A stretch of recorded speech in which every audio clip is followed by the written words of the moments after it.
Мықты әйел боламын деп жүріп, көз жасыңды ешкімге көрсетпей, ішке жұттың. Мықты әйел боламын деп, күндіз-түні еңбек еттің, аз ұйықтадың. Мықты әйел боламын деп, көп нәрседен өзіңді өзің шектедің. Мықты әйел боламын деп, ешқашан артқа шегінбедің, тек алға ұмтылдың. Мықты әйел боламын деп, мойныңа ерлерден де 2 есе көп салмақ арттың.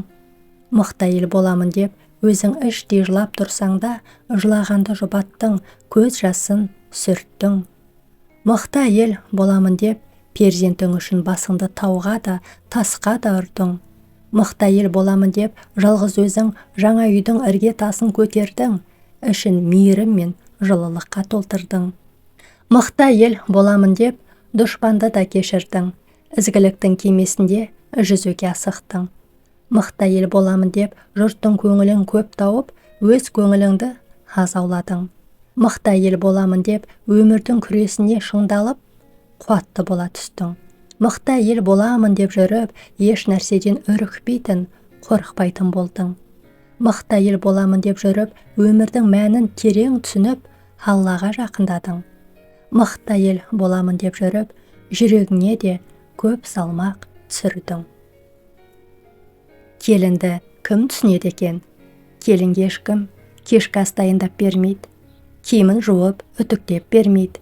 Ауырғанда күтім жасамайды.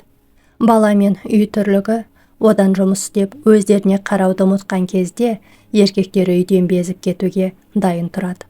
Ата ене, қайын жұрты деп бәйек болып жүргенде, қит етсе соңында кім жаман? Келін жаман. Кім кінәлі? Келін кінәлі болып шығады. Келін бәріне қамқор болу керек, ал келінге кім қамқор болады? Қамқор бола алмасаң, ең болмаса, бір ауыз жылы сөзің, мейірің мен көңіліңді бөлші. Келін аспандағы айды сұрамайды. Жас күнінде жұрттың қызы сияқты бола алмай, келін болғанда жұрттың келіні сияқты бола алмай, адамға қалай жағамын деп өмірлерің өтіп жатыр ма? Әдептілік, әдемілік. Жас келіндер қара шаңырақтың немесе ақсақалы бар үйдің төріне шықпайды. Әйел адам орындықта отырғанда аяғын айқастырмайды. Әйел адам көп алдында керілмейді. Бұрынғы кезде жас келіндер таңертең ерте тұрып, ауылдағы үлкен үйлердің түндігін ашқан. Келіндер келін болып түскен жердегі адамдардың атын атамайды. Қайнылары мен қайнысіңлілеріне өзі жеке ат қояды. Халық дәстүрінде ер адам шашын өсірмейді, әйел шашын қимайды. Жүкті әйелге күлу әдепсіздік. Аса бір тығыз шаруасы болмаса, әйелдер отырған жерге ерлер, ерлер отырған жерге әйелдер кірмейді. Қазақ дәстүрінде туыстығы жоқ ер мен әйел оңаша отырмайды. Келіндер қайын жұртының үлкен адамдарына иіліп сәлем жасаған. Келіндер үлкен кісілерден қайтқан табаққа сәлем жасаған. Бала ата-ананың, келін ененің сөзін еркетпейді. Қазақ әйелдері еркектер отырған жаққа көз салмайды. Әйелдер жолаушының еркектің алдын кесіп өтпейді. Қазақ әйелдері кісіге қарсы қарап отырмай бір қырындап отырған. Қазақ әйелдері күйеуінің атын атамаған және оның айтқандарын мүлтіксіз орындап, бетіне қарсы келмеген. Қызы босанғанда шешесі кәдесін алып баруға міндетті. Қазақ әдетінде әйел мал бауыздамайды. Қиын жағдайда кішкентай да болса еркек баланың қолына пышақты ұстатып бауыздайды. Әйел дұғаны ішінен оқиды.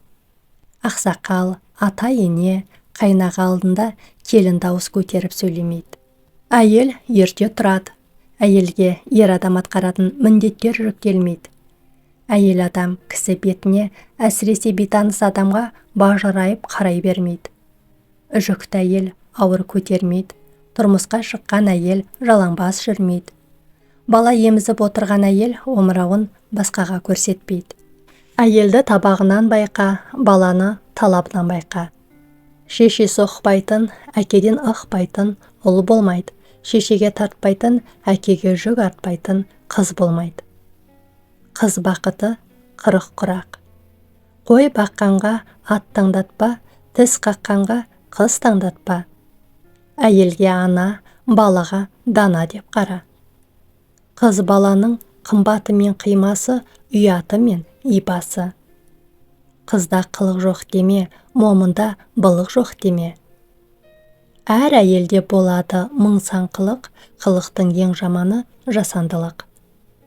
Кербез қыз қартайғанын сезбейді. Жақсы әйелдің баласы да күтулі, жұмысы да бітулі. Әйелін сыйлаған, үйін сыйлаған, елін де сыйлай біледі. Шешек атпай тұрғанда гүл сұлуы білінбес. Сырын ашпай тұрғанда қыз сұлуы білінбес. Аналар туып жатқанмен даналар күнде келмейді. Жақсы болса алғаның үйіңнен кісі кетпейді. Жаман болса алғаның шын досың да шеттейді.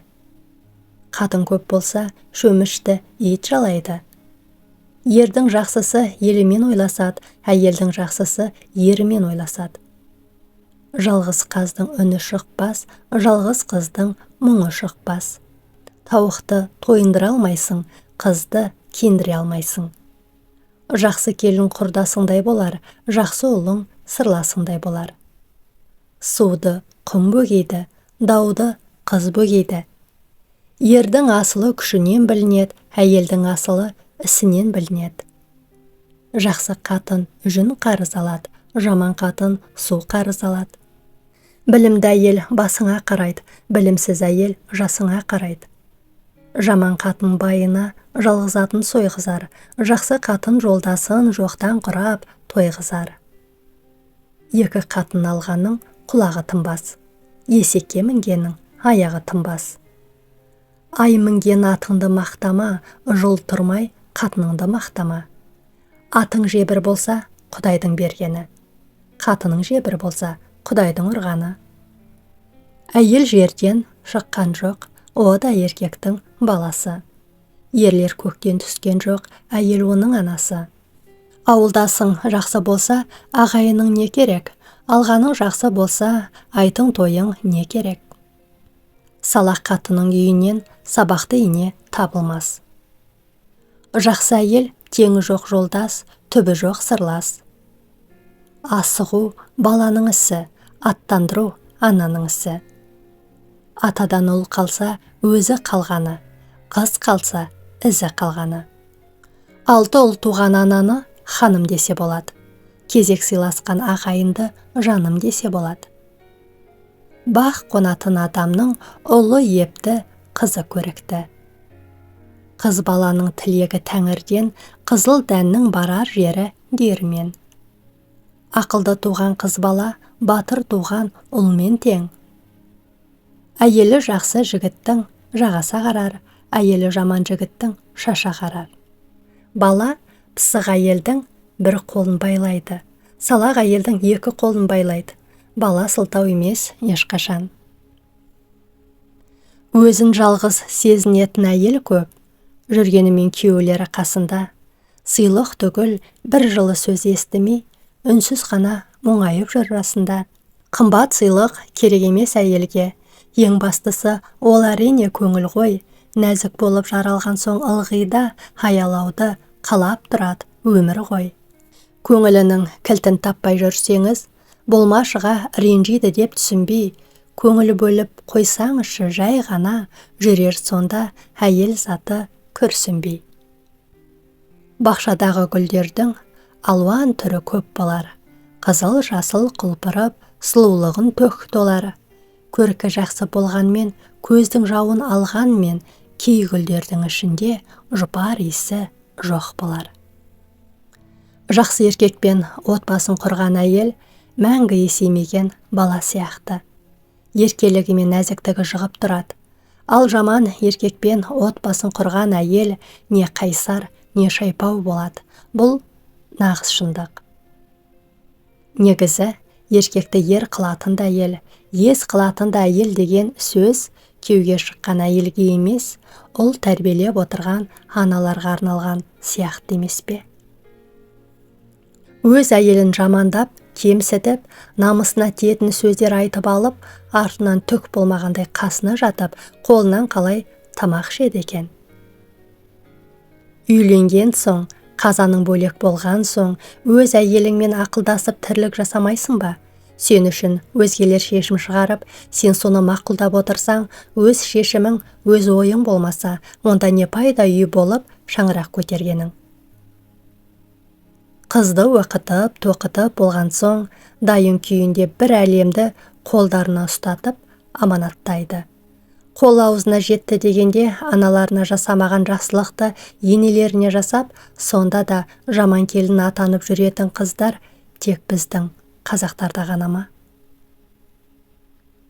Анаң, босанып келдің ғой. Қолыңды суық суға салма, ауыры көтерме, суық су ішпе, тісіңді көт. 40 күн сорпаланып, шілдетеріңді шығар. Болмаса үйге кел, өзім күтейін, өзім қарайын. Денсаулығыңды көтші қызым. Ене, осы үйдің келіні мен болдым. Жатыңдар барлығын. Баяғыда жатуды да білмеппіз. Туып келе салып сиыр сауып, тезекке нан жабатынбыз. Су тасып, кірді қолмен жуатынбыз. Қазіргі келіндерге рахат бәрі дайын, туғаны бір бала. Келіні жақсы үйдің кереге салтын. Я, расында барған үйдің берекесін кіргізіп, сол елдің жақсы келіні деген атқа ие болу әрбір қыздың өз қолында. Ал жақсы келін қандай болады? Сіздің анаңыз енді енеңіз болмақ. Сондықтан кез келген жағдайда енеңізден ақыл сұрап кеңесіңіз. Ол да сізде келін болған, білмегеніңізді үйретуден қашпайды. Ешқашан өзім білемге салынбаңыз. Жарыңызда қалай жақсы көрсеңіз, оның ата-анасын да, жақындарын да солай жақсы көріңіз. Үлкендерді сыйлап, оларға ешқашан қарсы сөйлемеңіз. Мінсіз адам болмайды, сондықтан әрдайым кешірімшіл болыңыз. Келін өзі ене атанғанынша практикада жүреді, ал оның ұстазы енесі. Өзгелердің көзінше күйеуіңізге дауыс көтеріп, ара қатынасыңызды талқылауға салмаңыз. Қит етсе кетем деп, байбалам салып, ашуға берілмеңіз. Үйіңіз әр қашан тап-тұйнақтай таза, кіріңіз жуулы, тамағыңыз дайын тұратын болсын. Қазақ келіндері барлығында үлгеруі тиіс.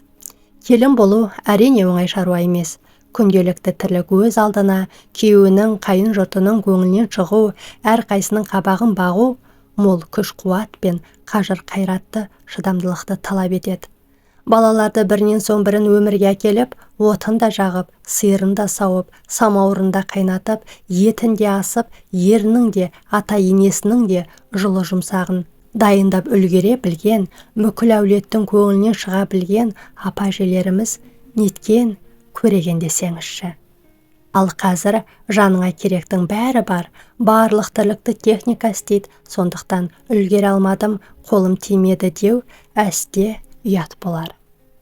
Біріншіден, не жаман? Қатынсыз адам бақытсыз. Бақытсыз болсаң, сол жаман. Екіншіден, не жаман? Баласыз адам бағасыз, бағасыз болсаң сол жаман. Үшіншіден, не жаман? Малы жоқтың жайы жоқ, жайсыз болсаң сол жаман. Төртіншіден, не жаман? Жұрты жоқтың құты жоқ, құтсыз болсаң сол жаман. Бәрін айтта бірін айт, құдайсыз адам имансыз, имансыз болсаң сол жаман.